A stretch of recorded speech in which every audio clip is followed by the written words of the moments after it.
Alright guys, today I'm going to go over my top 5 B M inverts that I have written.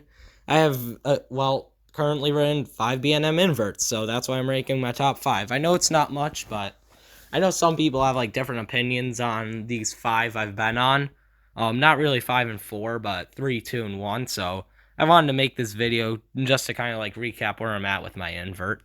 So the number 5 spot is Batman the Ride at Six Flags Great Adventure, and I might as well say right now, number 4 is Batman the Ride at Six Flags Magic Mountain. These rides are pretty similar. The reason I've the Batman at Magic Mountain ahead is just because I thought it was a lot more forceful.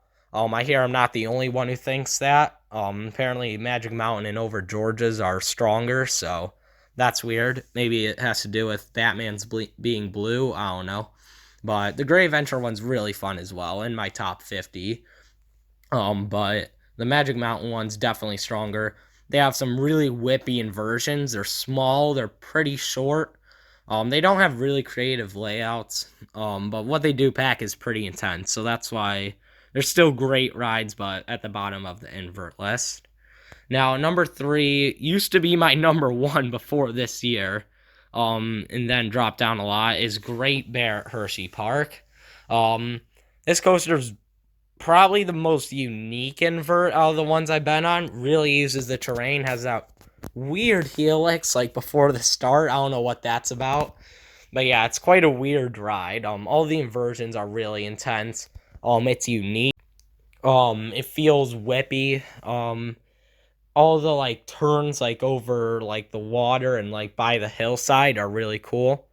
And you can hear this thing from anywhere in the park. Great Bear, yeah, just a great invert. Now number 2. This honestly used to be dead last for me, behind the Batmans even. But then after this year, it was incredible, and it's Raptor at Cedar Point.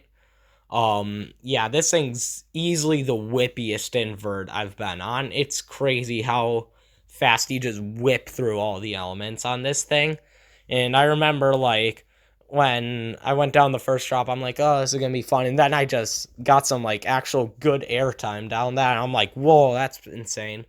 And then I remember going through the loop. That was pretty intense. And then I went through the 0G roll, and that's when I knew, okay, Raptor's a beast. Like, I did not think it was that good back in 2016, but now I definitely see all the hype for it. Really intense. The helix at the end's a great finale. All the inversions are extremely whippy. Overall, Raptor's just such a good invert. And coming in at number 1, easily for me, is the one I rode brand new this year, is Banshee at Kings Island. First time riding it this year, and it was incredible.